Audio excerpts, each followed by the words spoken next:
Hi, I'm here today to speak to you about that thing. It's a speaker, as am I. If I wanted to be more specific, I could also say it's a loudspeaker. But I could be a loudspeaker too, if I wanted. As a loudspeaker, I could say that the thing here is an active speaker. That would be a little bit more specific, which means, in short, that it's a speaker with a built-in amplifier. And that's better, because an active speaker doesn't necessarily need to be loud, so I don't have to try so hard. It just needs to be active. So today I'd like to talk to you about what does it mean to be an active speaker. One advantage of active speakers over other kinds of speakers is that thanks to the internal amplifier, one can adjust the degree of output accordingly to one's needs. The level of output depends from the speaker, but basically I can speak about whatever I wish. Hopefully about something interesting and for the betterment of the humankind, to give joy or hope, to support others, to ask wise questions, or to question the powers that drive me, or not. It is also possible that as a speaker I could be forced to stay silent, through law or by weird twisted oath, or just by a simple order implemented through violence in a situation like the one when a person too ambitious or greedy, under pressure or simply mad, orders me screaming, "Silence! Silence!"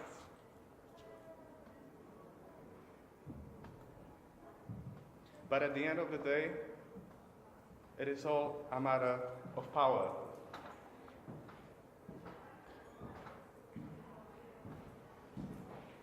Almost every speaker is completely dependent on power and hungry, whether they want it or not, and some speakers simply need more power than others, unfortunately. For example, the one I have here is an 80-watt active speaker. Enough for me, maybe enough for a garage punk band, but definitely not enough for my current government or many other people. Once it has power, you have plenty of ways to go.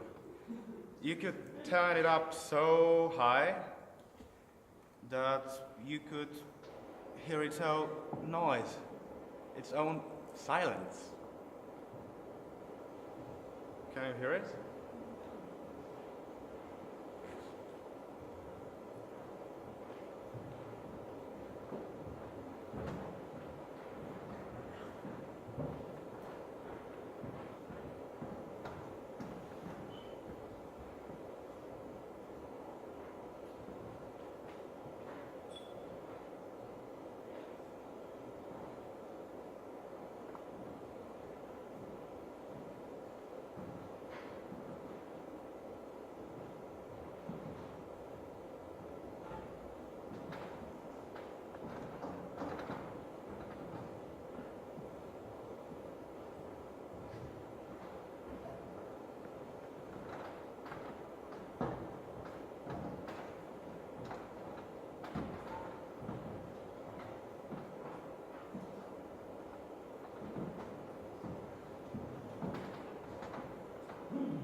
Some speakers need a lot of power even to stay completely silent, which is a simple waste of energy.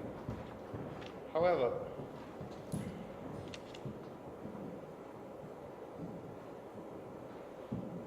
some speakers just need to be high on power. And what to be sure that at any time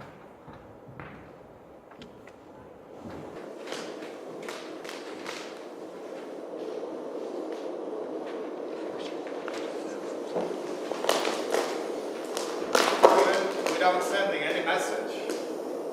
They could tap into a channel communication that gives them simple entertainment, a channel with high sensitivity, and a wide reception, usually divided in bed. Each one are less bad. They want to keep their power in their hands, actually sending anything without a code, or visual opposites of media manipulation. I don't know. Usually, in my case, in a way, it's the same. Whenever I'm not allowed to sleep, it makes me really active. My friend once said, and I only met him 3 times, I have an inherent tendency to listen to all of this. And wherever I reach something, it gives me an immense amount of energy and capacity in order to achieve it.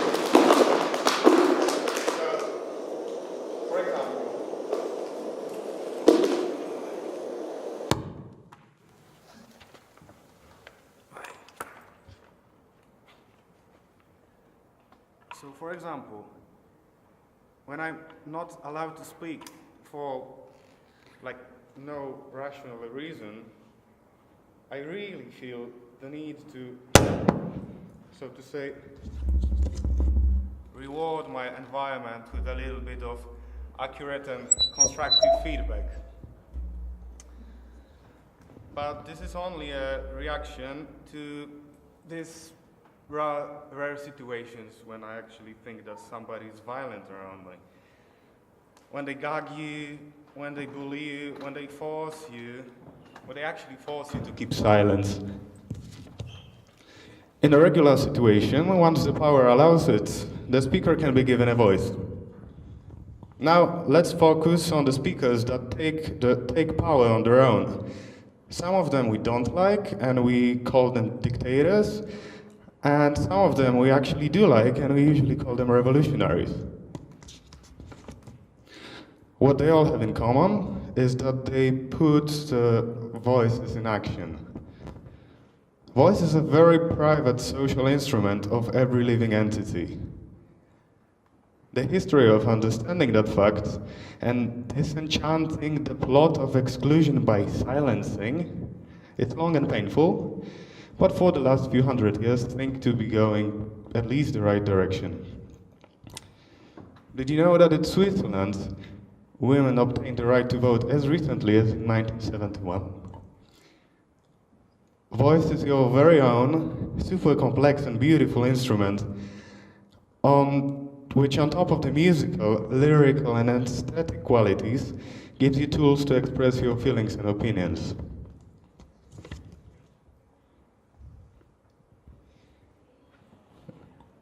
Now, you're dealing with an amplified voice, which is a little bit different because, for example, it enables me to turn my back on you and you can still hear me very well, whereas in any other case, it would be highly problematic and I would probably hear again that remember to speak to the audience.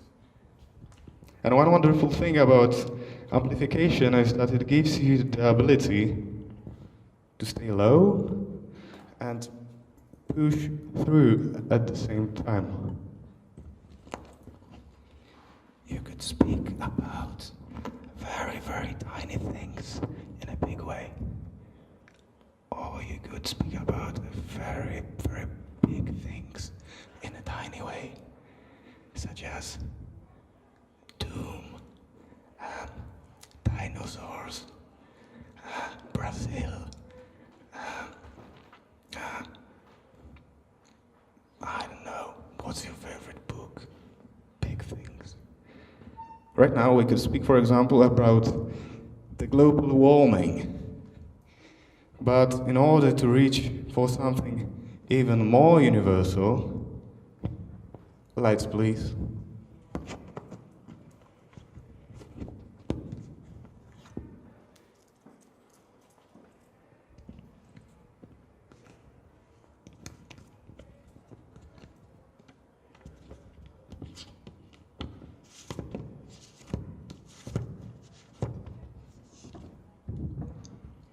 Let's speak about unconditional love.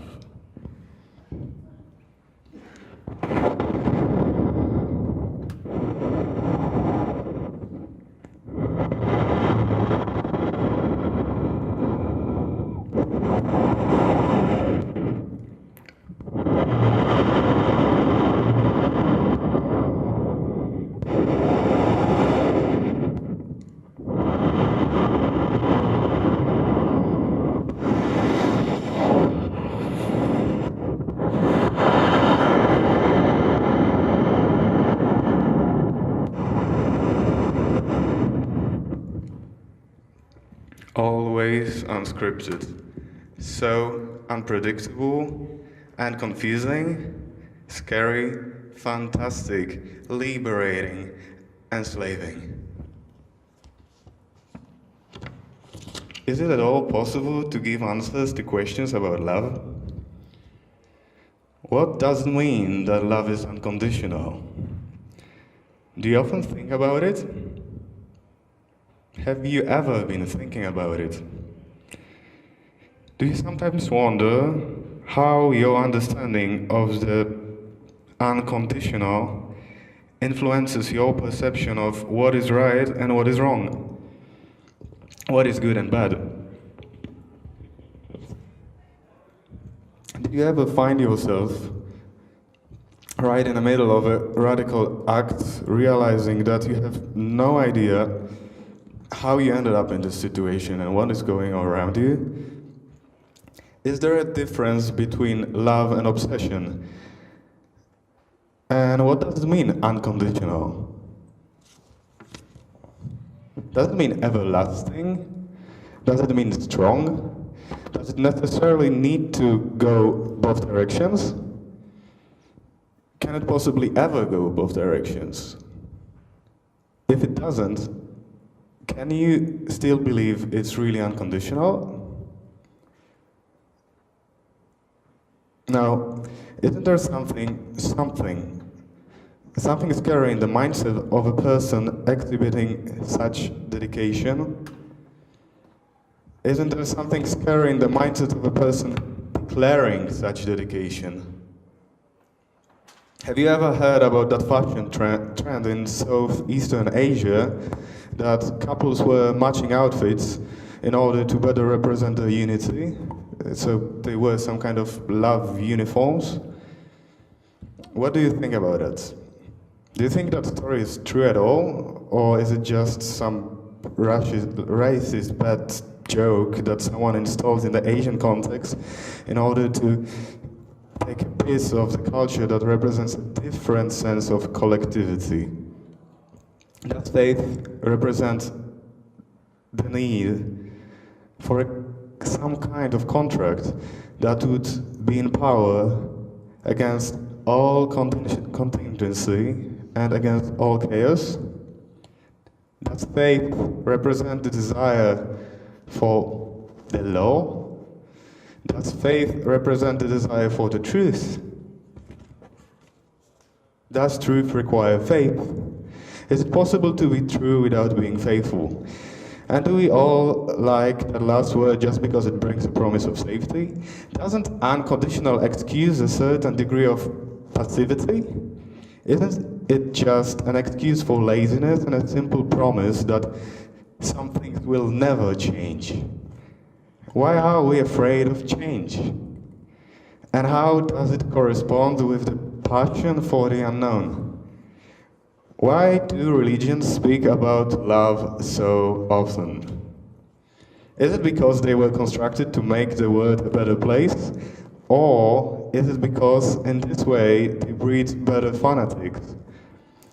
Where do slogans such as "We want God," a recent slogan, come from? What do you think is it that they actually want? To be listened to or to be heard?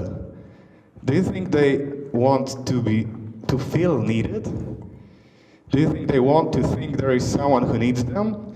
Or do they want to think that the God needs them? That someone who decides about everything in their lives needs them, and therefore everybody, everything, and everyone needs them? Is it unconditional when you know that the two of you and your God, whoever they are locked in a clash of being needed? So that would destroy both fractions in the very moment when one of you hesitates for the first time.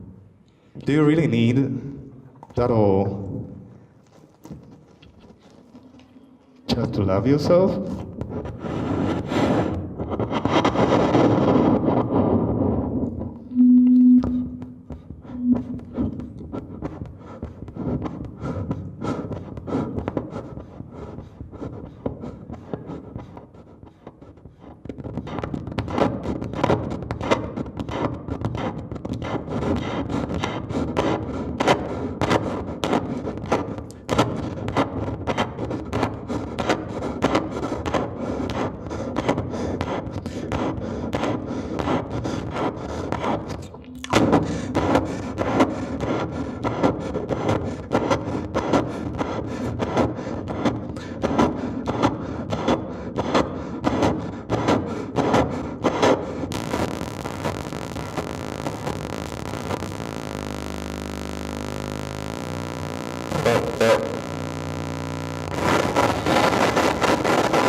One new textbook says that loving yourself begins from listening to your own voice. This is more or less what my mother used to say as well, so that's cool. Whatever the truth is, do not lie to yourself. Unquote from someone.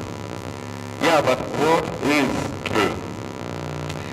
There are some commonly recognized methods of testing speakers' fidelity. Fidelity means the truthfulness to the source signal. In that case, it would be me speaking. Ideally, a hi-fi speaker has an inaudible noise and distortion as well as a sharp frequency response. In order to assess the quality of speakers, listening tests have been introduced. If a listening test is done in such a way that the listener who is assessing the speaker has knowledge about the components or brands used, it could affect their judgment. To respond to this issue, blind tests were introduced. In blind tests, researchers know the components being tested, but the listeners do not. In a double-blind experiment, it's double. Neither the researchers nor the listeners have any information about the equipment that is being tested.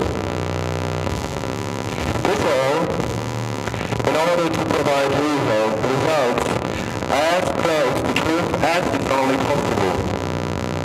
However, data collected from these double-blind tests is not accepted by some in the industry as a reliable way of assessment. Robert Farley of the Absolute Sound magazine wrote in his 2008 editorial that, quote, blind listening tests fundamentally distort the listening process and are therefore completely worthless. Oxford Dictionary called post-truth its word of the year. Liars.